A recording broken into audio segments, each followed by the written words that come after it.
Un atterrissage de routine Mesdames et messieurs, nous commençons notre approche. T'es en forme? se transforme en combat contre la mort.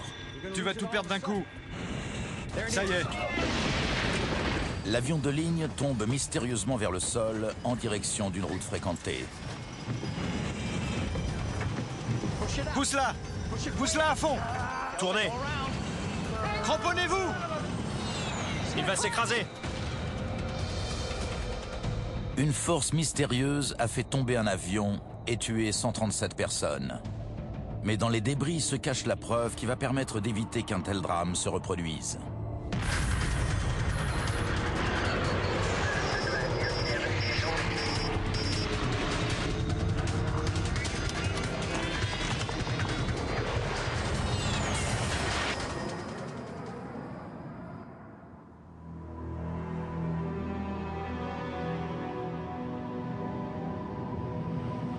« 2 août 1985. Dallas, au Texas.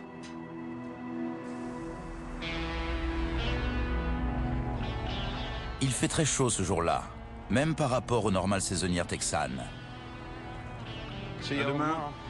La température avoisine les 38 degrés. Il va pleuvoir. Ça va nous rafraîchir un peu. En fin d'après-midi, William Maybury rentre chez lui après son travail.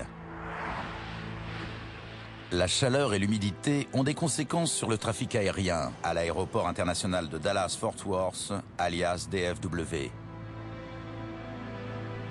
S'étendant sur une centaine de kilomètres carrés, DFW est le plus grand aéroport du monde et un de ceux où le trafic est le plus important.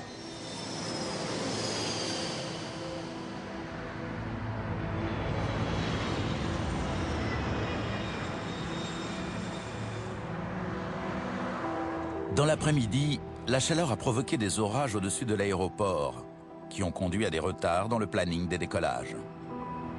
American 631 autorisé à décoller. Le contrôleur aérien Gene Skipworth est dans la tour. Il y travaille depuis 14 ans. À ses côtés se trouve son collègue Mike Porter. Gene Skipworth ne demandait pas qu'on l'aide. Rien ne semblait sortir de l'ordinaire. Si ce n'est qu'on se mettait à avoir pas mal de travail et que les avions commençaient à s'entasser.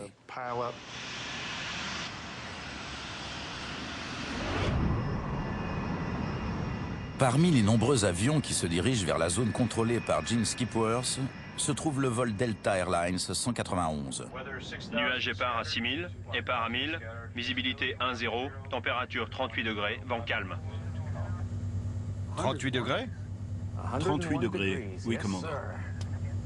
Le commandant Ed Connors et l'officier pilote de ligne l'OPL Rudy Price comptent parmi les pilotes les plus chevronnés de la compagnie. L'officier mécanicien Nick Nassick complète l'équipage. Les trois hommes sont aux commandes d'un L-1011 TriStar de 6 ans. À l'époque, cet avion est l'un des plus sûrs au monde. À bord, il y a 152 passagers et 11 membres d'équipage. L'atterrissage à Dallas est prévu un peu avant 18 h. Bonjour mesdames et messieurs, ici votre commandant de bord. J'espère que votre vol se déroule bien. Comme il y a quelques bouchons à Dallas, nous devrions avoir 10 à 15 minutes de retard. Nous sommes à votre service pour vous rendre ce vol plus agréable. Ce retard n'est pas du goût de Chris Meyer, qui se déplace souvent pour affaires et qui a hâte de retrouver sa famille pour le week-end. J'avais passé les 15 derniers jours en Floride, à Fort Lauderdale. On était vendredi après-midi et je rentrais chez moi par le vol 181. Un des responsables d'IBM voyage aussi à bord. Don Estridge a participé au développement du PC d'IBM. Avec sa femme, il se rend à Dallas pour raisons familiales.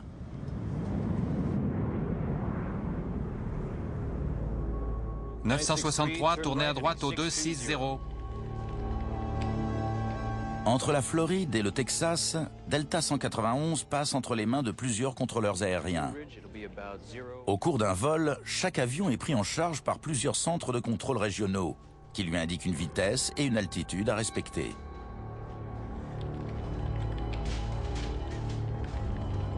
« 191, descendez et maintenez à 10 000. Suivez le radial 010 de Blue Ridge en approche.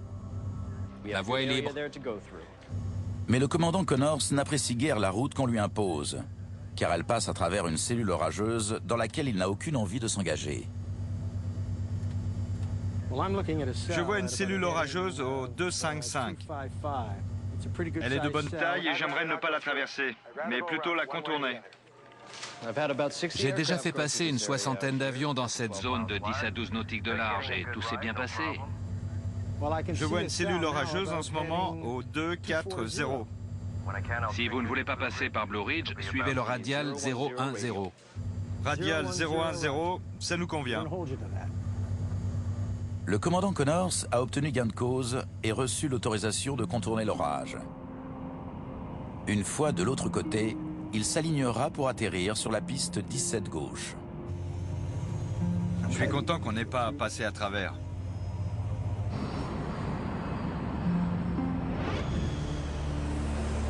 Le vendredi après-midi est toujours très chargé dans les aéroports. Et ce jour-là, la pluie complique encore le travail. 239, réduisez votre altitude. Pour les contrôleurs, la première chose à faire consiste à maintenir les avions qui approchent d'un aéroport à une distance de sécurité suffisante. Il faut qu'ils soient au moins à 4500 mètres les uns des autres. Cette distance permet en effet d'attendre assez longtemps pour que les turbulences provoquées par un avion se dissipent avant l'arrivée du suivant. Pour le moment, Connors et Price sont trop près de l'appareil qui les précède, un avion d'affaires Learjet. Delta 191, virez à gauche de 10 degrés, réduisez votre vitesse à 180. Pour accroître la distance entre les deux avions, le contrôleur demande au vol 191 de ralentir à 180 nœuds, soit 335 km/h. Bien reçu. Volez à 10 degrés.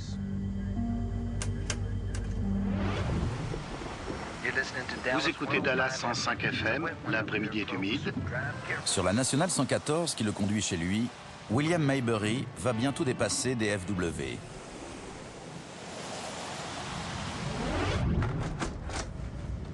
Le vol 191 n'est plus qu'à 50 km de l'entrée de la piste. Mesdames et messieurs, nous commençons notre approche vers DFW. Merci de relever votre tablette et d'attacher votre ceinture.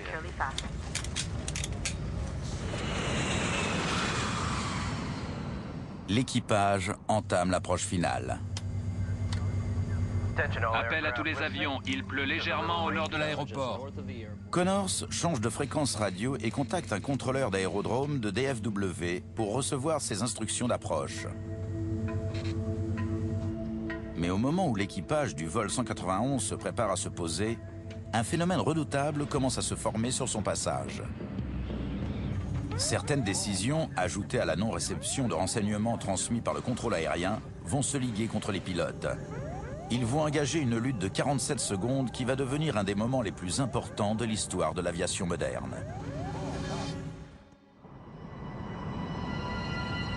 Pour le moment, tout se déroule comme prévu.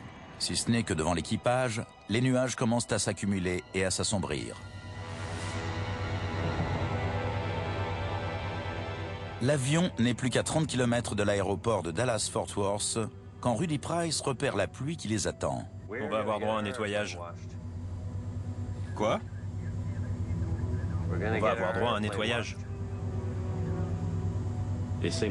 Apparemment, plus on s'approchait de l'aéroport de Dallas, plus le temps se dégradait. Mais on s'est enfoncé dans la pluie au lieu de la contourner. Et les pilotes n'ont rien dit quant au mauvais temps. Le vol Delta 191 se rapproche toujours du Learjet qui le précède. Price et Connors doivent encore ralentir pour agrandir la distance séparant les deux avions. Delta 191, réduisez à 150. Vitesse à 150. À 9 km de la piste 17 gauche, Delta 191 passe entre les mains d'un nouveau contrôleur, Gene Skipworth, pour l'approche finale et l'atterrissage.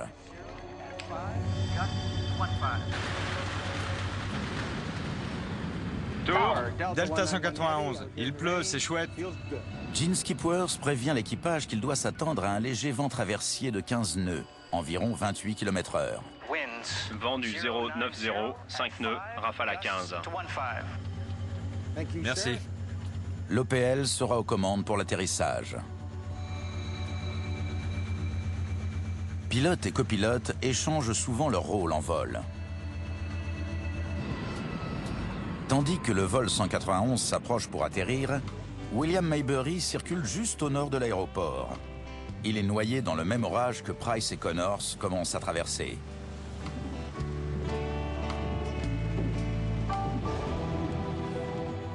Vérification atterrissage. Train d'atterrissage. 3 trains sortis. Volet et bec. Volet et bec déployé. L'équipage découvre alors qu'il va traverser plus qu'une simple averse. Il y a eu un éclair. Quoi? Il y a eu un éclair. Où? Droit devant. 1000 pieds. Je les appelle. D'accord.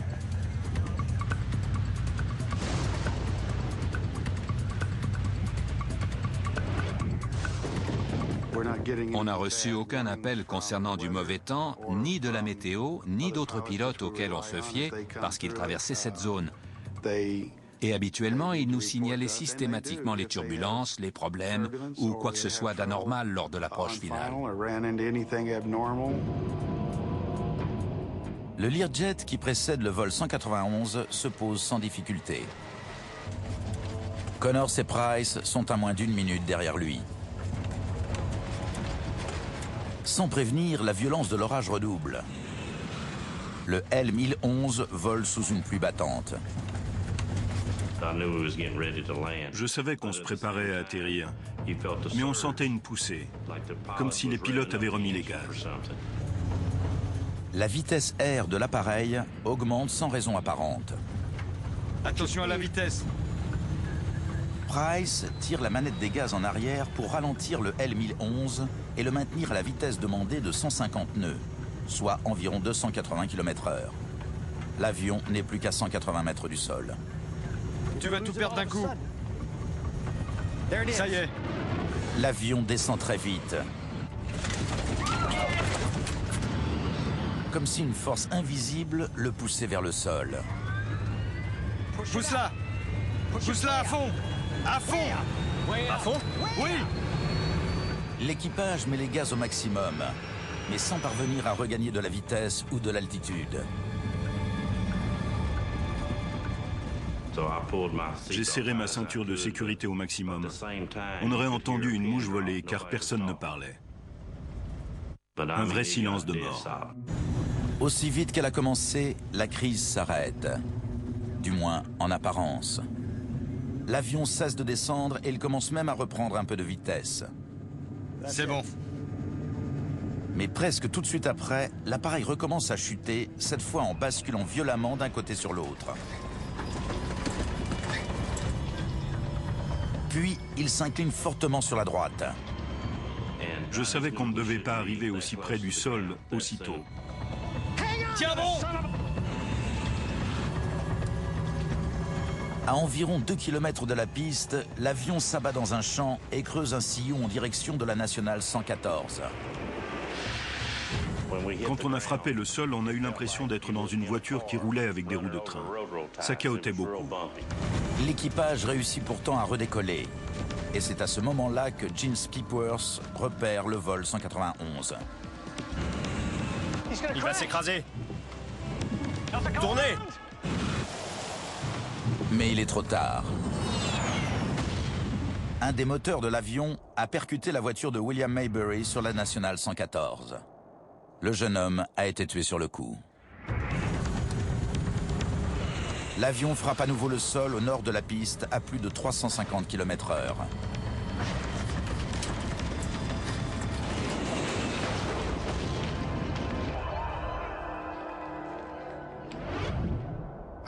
J'ai dû le voir à la toute dernière seconde. Il a percuté les réservoirs et il y a eu, pas une boule, mais un mur de feu.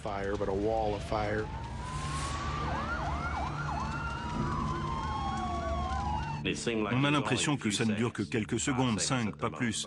Mais en fait, je ne sais pas combien de temps ça a duré. Puis tout s'est arrêté. L'explosion qui suit est si violente qu'elle fait reculer le tronçon arrière de l'avion loin de l'incendie.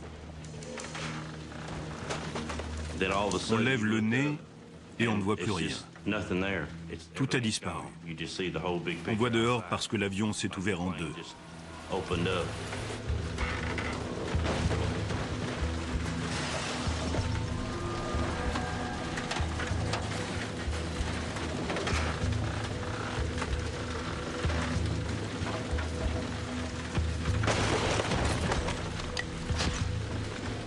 Chose étonnante, la queue et les 10 dernières rangées de sièges ont été préservées.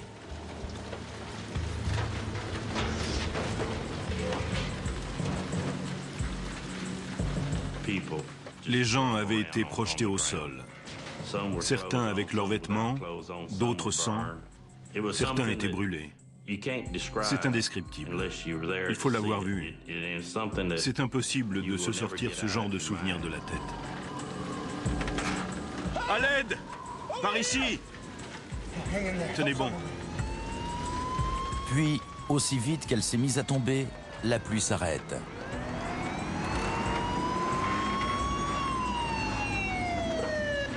Les pompiers interviennent moins d'1 minute après l'accident.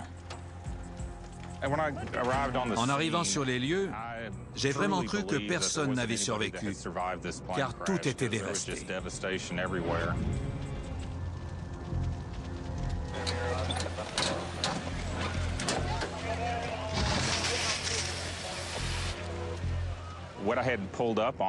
Je m'étais arrêté à hauteur d'un morceau d'aile, là où se trouve le réservoir.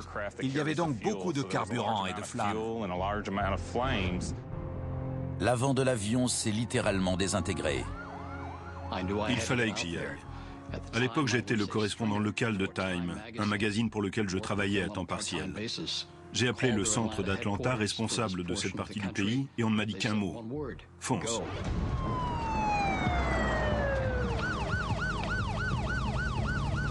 En quelques minutes, les pompiers circonscrivent le sinistre.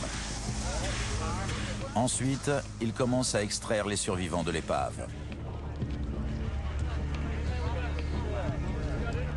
Une fois que les flammes ont commencé à refluer, j'ai pu distinguer la queue où on espérait que certains passagers avaient survécu. 2 femmes marchaient au milieu de la fumée. Mesdames, éloignez-vous! Dégagez la zone! J'ai été surpris, mais j'ai su qu'il y avait un espoir de trouver des survivants. Mais ils ne sont que 27 à s'en être sortis.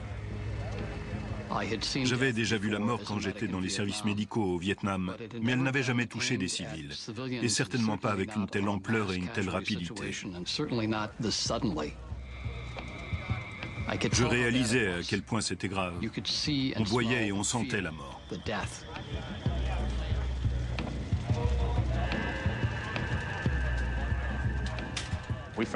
On a fait tout ce qu'on a pu, et on était content qu'il y ait quelques survivants.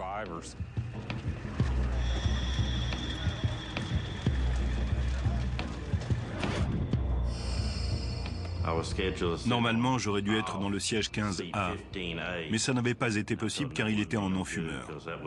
Or, je fumais et il fallait que je sois à l'arrière. Ça m'a sûrement sauvé la vie. Le commandant Connors, l'OPL Rudy Price et le mécanicien navigant Nick Nassick ont trouvé la mort. Tout comme 5 autres membres d'équipage et 128 passagers. Don Elstridge et sa femme font partie des victimes.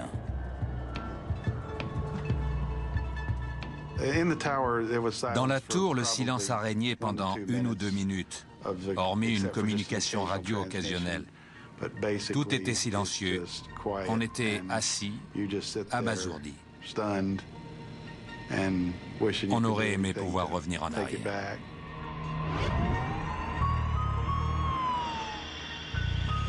C'est un accident terrible.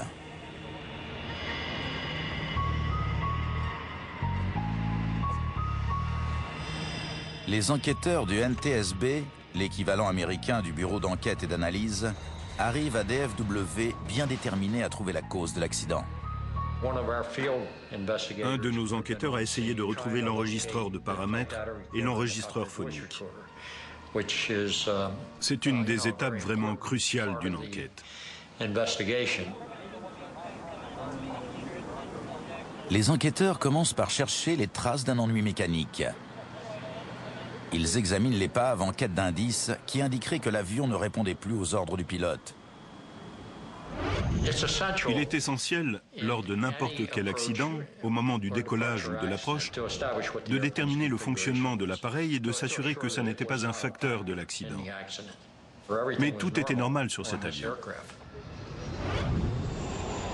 Les enquêteurs s'intéressent alors aux conditions extérieures, c'est-à-dire à la météorologie.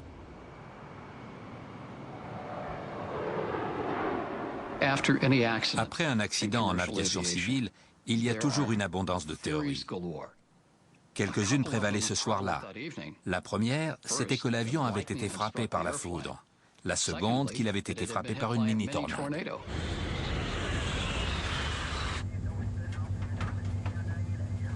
Il y a eu un éclair. Où? Droit devant. 15 témoins, à commencer par des membres d'équipage, disent avoir vu des éclairs au moment où le vol 191 descendait vers la piste. Les enquêteurs doivent donc envisager la possibilité que le L-1011 a été foudroyé. La foudre est toujours un élément sur lequel il faut enquêter pour déterminer si, oui ou non, elle a provoqué un mauvais fonctionnement de l'appareil. En 1963, un Boeing 707 avait été frappé par la foudre. Elle avait mis le feu au carburéacteur dans les réservoirs de l'avion qui s'était écrasé, tuant 81 personnes. Depuis, il y avait eu quelques accidents similaires. Des débris importants du vol 191 sont envoyés au laboratoire du NTSB à Washington.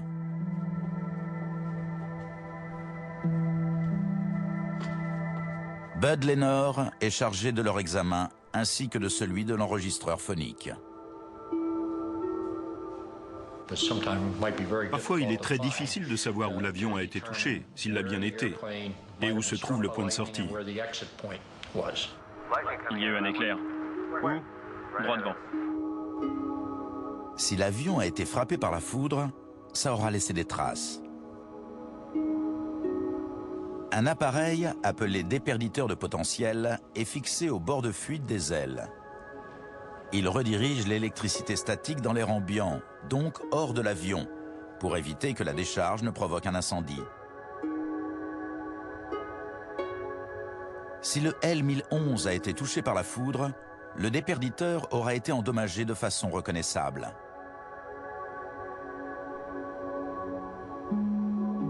Il n'y a rien. Une fois cette hypothèse rejetée, les enquêteurs doivent chercher ailleurs. Mais où? Et quel est le coupable? Les enquêteurs doivent repartir de zéro. Pour quelle raison le vol 191 s'est-il écrasé à l'atterrissage?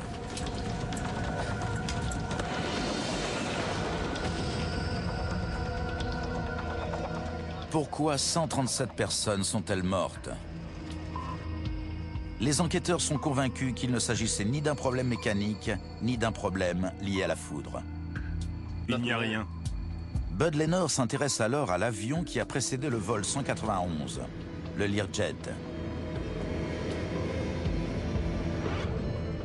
Il découvre qu'il ne se trouvait qu'une minute devant le L-1011 et qu'il a traversé le même orage.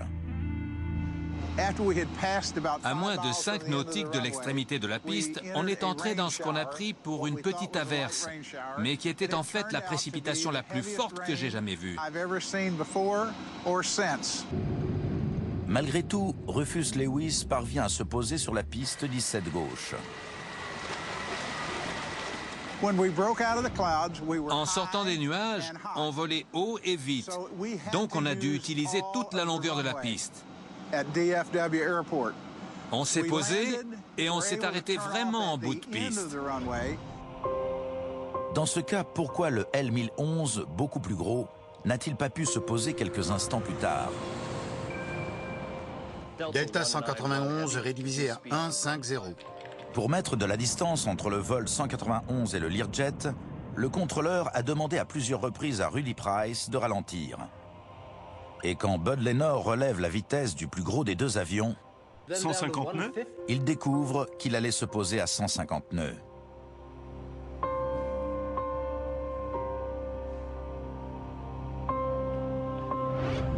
Delta 191 rédivisé à 150.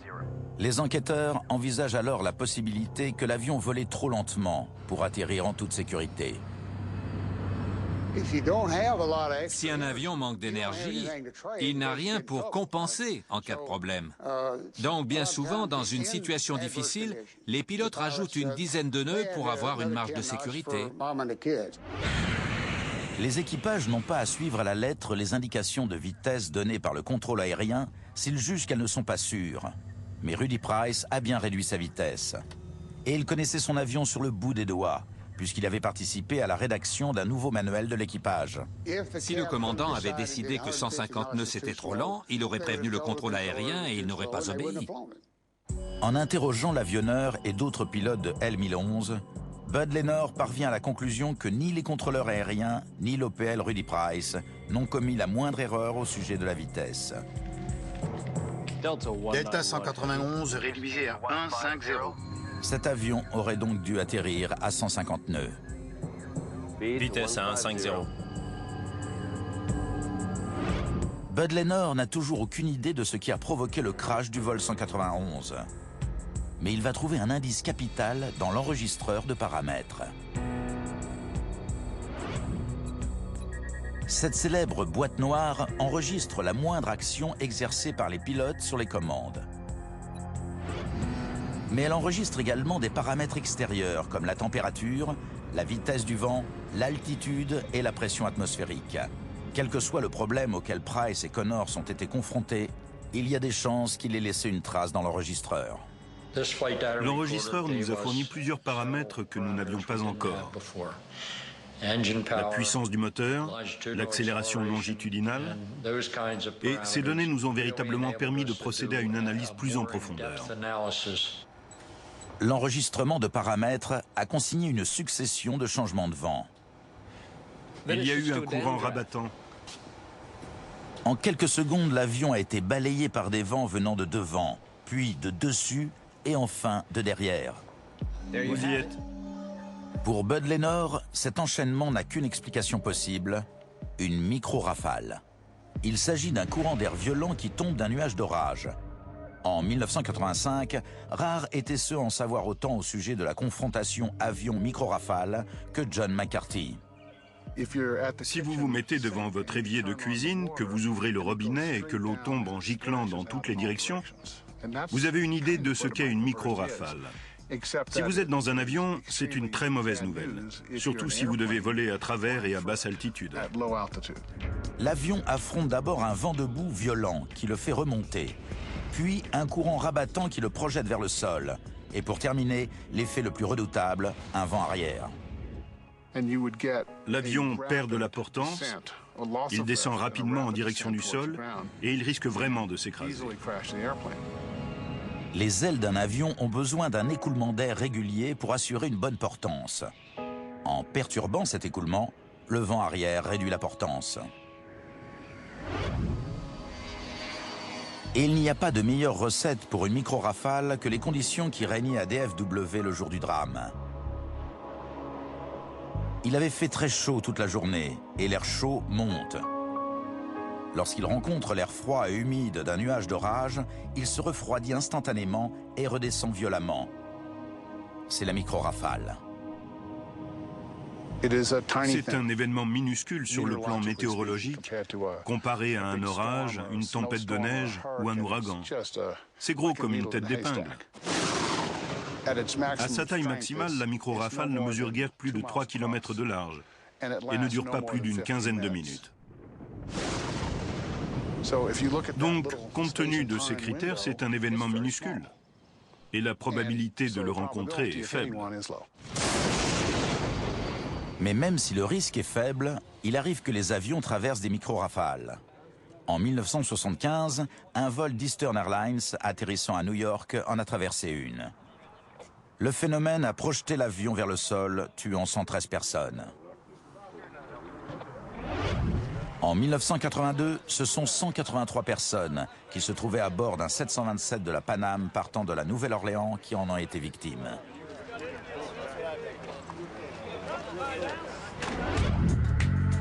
Il est clair désormais que les 136 personnes à bord du vol 191 sont les dernières victimes en date de la micro-rafale. Les enquêteurs tiennent donc leurs coupables. Incroyable. Grâce à l'enregistreur de nouvelle génération du vol 191, ils ont même une idée très précise de ce qui s'est passé. Le tueur a été enregistré. Mais ce que l'enregistreur de paramètres n'explique pas, c'est pourquoi des pilotes aussi chevronnés ont été victimes d'un phénomène qu'ils avaient tous été entraînés à gérer. Quand Bud Lennor compare les faits et gestes de ces hommes par rapport au comportement de la micro-rafale, attention à ta vitesse. Il découvre les détails d'une lutte à mort. Une lutte que les pilotes ont bien failli gagner. Tu vas tout perdre d'un coup. Ça y est. Il savait vers quoi il se dirigeait. Attention à ta vitesse. L'augmentation de la vitesse R incite d'abord Rudy Price à réduire les gaz. Alors qu'il va avoir besoin de puissance quelques secondes plus tard. Tu vas tout perdre d'un coup. Ça y est. Quand Price et Connors se retrouvent pris dans le courant rabattant, ils sont à moins de 250 mètres au-dessus du sol. Le commandant connaissait les caractéristiques d'une micro-rafale. On lui avait évidemment donné un aperçu des caractéristiques du cisaillement de vent et de la micro-rafale pendant sa formation. Quand Connors et Price subissent les effets du vent arrière de la micro-rafale, ils ne peuvent pas faire grand-chose, car ils manquent de vitesse et d'altitude pour effectuer la moindre manœuvre. Si un pilote est touché par un vent arrière violent à 3000 mètres d'altitude, il peut plonger pour reprendre de la vitesse et retrouver de la portance.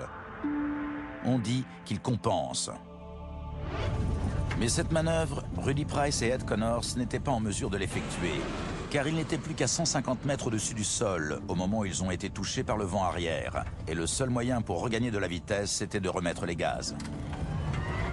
Le copilote réagit et l'avion se stabilise. Je pense que la plupart des pilotes se diraient qu'ils s'en sont sortis et qu'ils vont attendre qu'il arrête de pleuvoir pour se poser. Et effectivement, leur manœuvre semble avoir l'effet recherché. La vitesse R augmente et le plongeon s'arrête. Mais l'avion étant à moins de 150 mètres du sol, la micro-rafale va tout de même le précipiter à terre. Un vent traversier violent force l'avion à rouler sur sa droite. Ajouté aux autres bourrasques dues à la micro-rafale, il porte le coup de grâce au pilote qui se retrouve alors sans défense.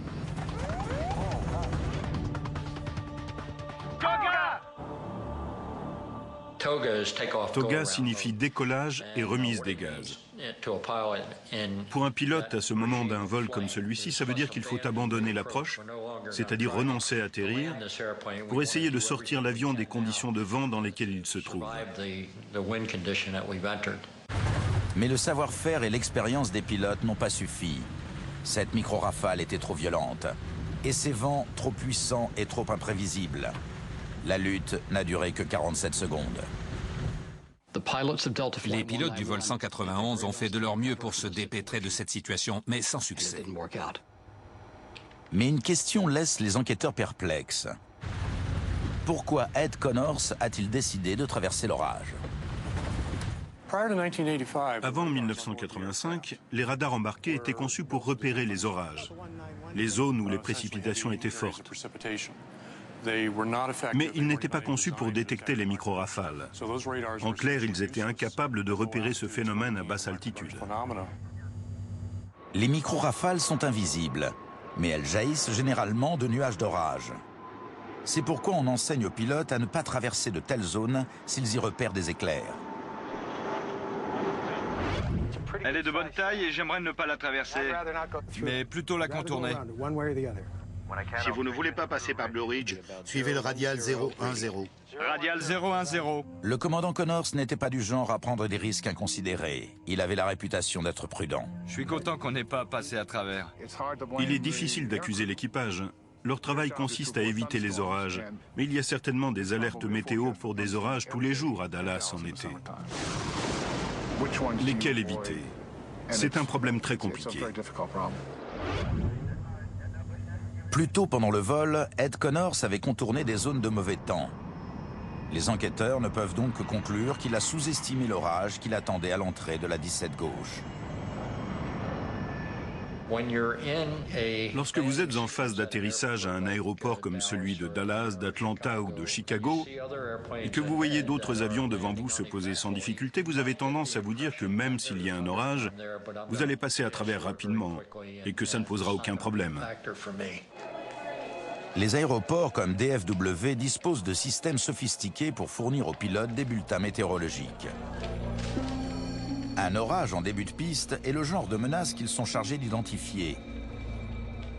Mais cet orage mortel a déjoué tous les systèmes.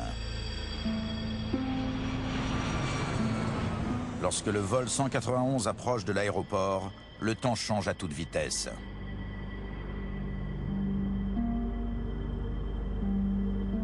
Appel à tous les avions, il pleut légèrement au nord de l'aéroport. Ed Connors a bien entendu la première partie de ce message, juste avant de changer de fréquence radio pour recevoir ses instructions en vue de l'atterrissage. Malheureusement, il n'a pas capté la seconde partie. Il y a un peu d'orage en finale. Une observation avait été faite 2 minutes seulement avant l'accident, signalant qu'il y avait un mur d'eau en seuil de piste. Selon moi, ce renseignement aurait été très important pour l'équipage. Les données radar du jour de l'accident indiquent que la cellule orageuse que Connors et Price ont traversée s'est constituée en quelques minutes seulement. Ça, c'est 2 minutes avant l'accident. Les données montrent l'apparition d'une cellule orageuse au pied de la piste 17 gauche. Ça, c'est 3 minutes après l'accident.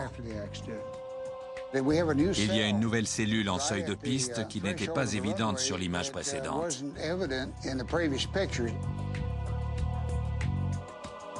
C'est ce qui explique pourquoi Rufus Lewis a réussi à poser son Learjet. La micro-rafale commençait seulement à se former lorsqu'il a fait son approche finale. Beaucoup de gens pensent qu'il y a eu un phénomène vertical énorme, que les pilotes l'ont vu et qu'ils ont décidé de traverser quand même. Je maintiens que ça n'était pas le cas et je pense que les indices le démontrent. Les pilotes n'ont pas vu la formation de cette nouvelle cellule et ils se sont engagés dans l'orage en dessous d'elle. Il pleuvait beaucoup, mais ça ne les inquiétait pas. Puis, ça a été le coup de marteau, et là, c'était trop tard.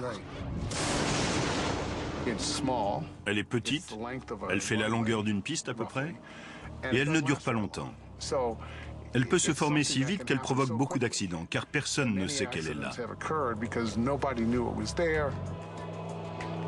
L'orage arrive sur la piste 17 gauche sans prévenir. Mais une fois là, il attire l'attention. Au sol, des pilotes et des observateurs météo voient l'orage s'aggraver. Mais ils le repèrent trop tard pour prévenir l'équipage du vol Delta 191.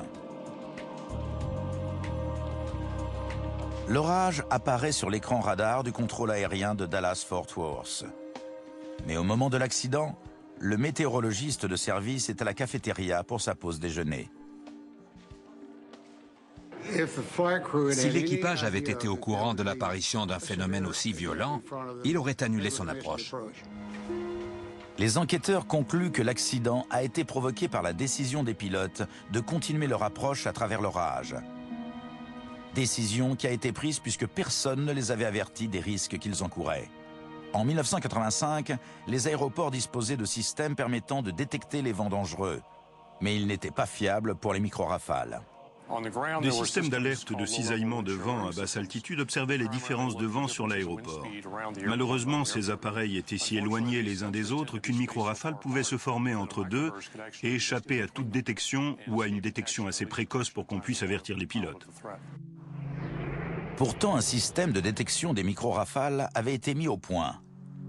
Il était en cours d'essai à Denver et il fonctionnait parfaitement.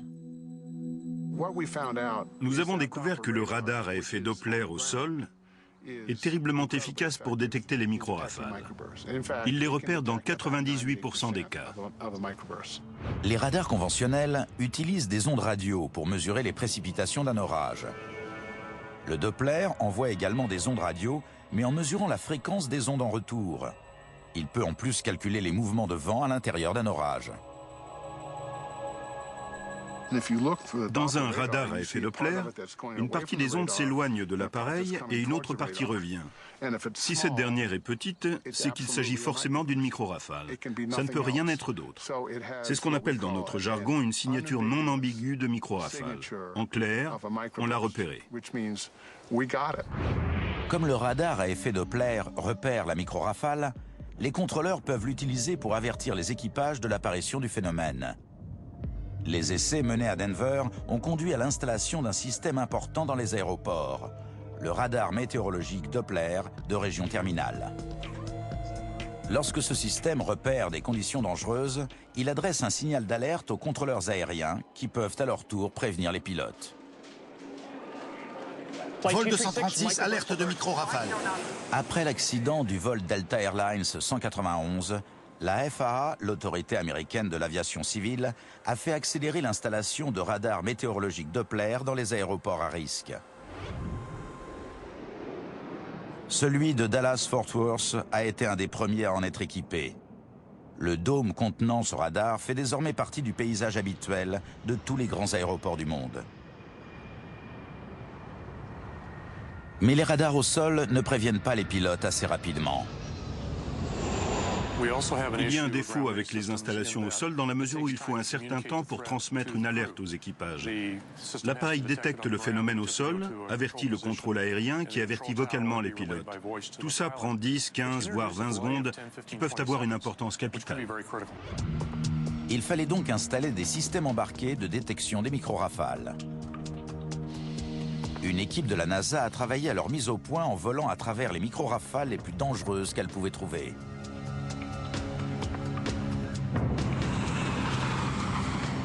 En risquant leur vie, ces gens vont en sauver des milliers d'autres.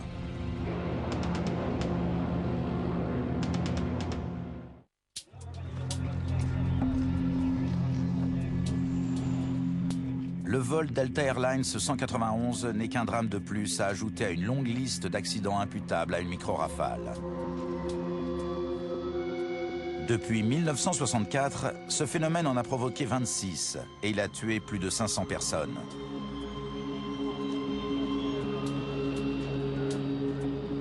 Le public est inquiet et les hommes politiques exigent des réponses. Le tueur doit être arrêté. Le nombre de décès augmentait et cet accident précis a été la goutte d'eau qui a fait déborder le vase pour le gouvernement fédéral. L'accident de Delta Airlines 191 montre que quelques secondes peuvent faire la différence en cas de micro-rafale. Tu vas tout perdre d'un coup, ça y est. Augmenter le délai d'alerte peut sauver des vies, surtout si un détecteur de micro-rafale est installé à bord des avions. Si on peut prévenir un avion 10, 15 ou 20 secondes plus tôt, les pilotes peuvent remettre les gaz, reprendre de la vitesse, de l'altitude et de l'énergie. Ainsi, au moment où ils arrivent à la micro-rafale, ils peuvent s'en sortir. Les experts doivent trouver un appareil susceptible de fournir à tous les pilotes ces 20 secondes si précieuses. Pour le mettre au point, ils se lancent dans un programme de recherche sans précédent. Ils vont piloter un 737 au cœur des pires micro-rafales qu'ils pourront trouver. Nous avons analysé très précisément les risques auxquels nous serions exposés. Même si au départ nous avons dit « Quoi? Vous voulez qu'on traverse une micro-rafale ?» À l'été 1991, la NASA modifie un Boeing 737 et part à la chasse aux micro-rafales.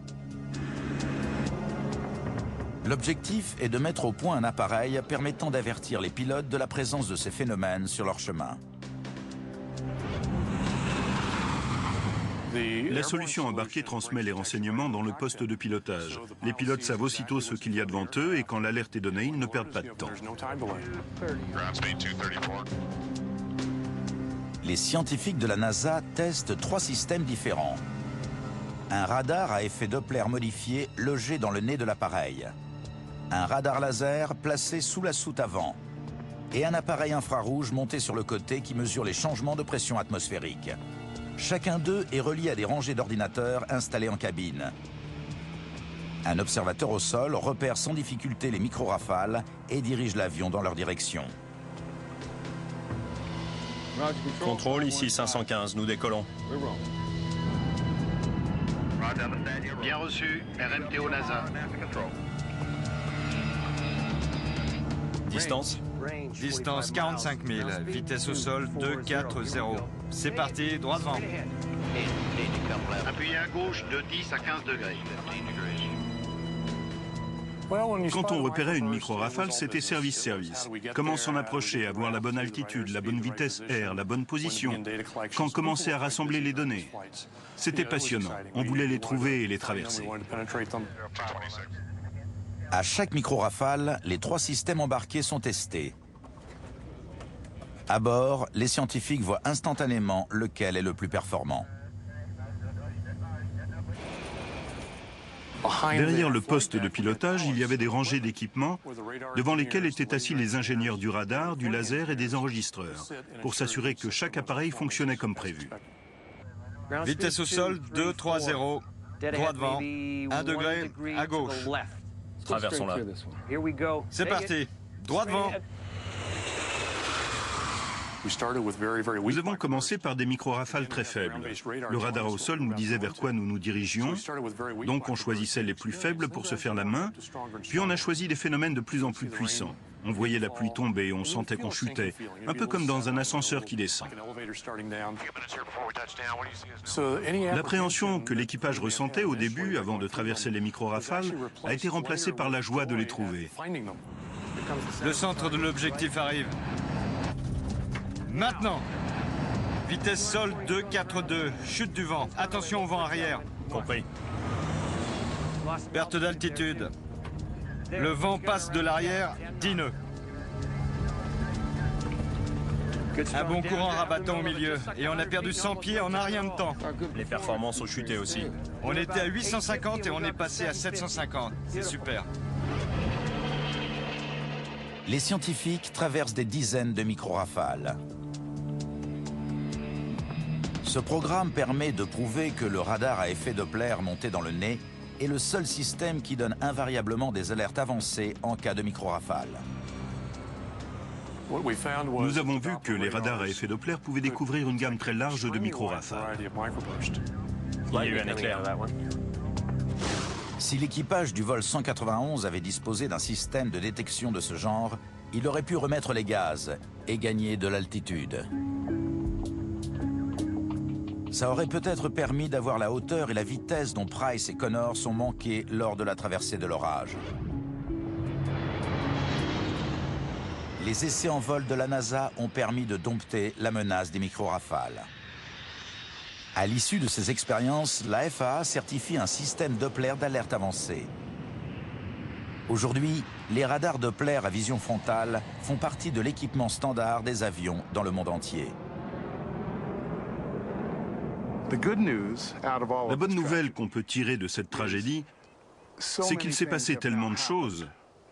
On a travaillé sur des radars, des systèmes au sol ou embarqués, et surtout sur la formation des pilotes, que nous pensons que les accidents liés aux micro-rafales font partie du passé.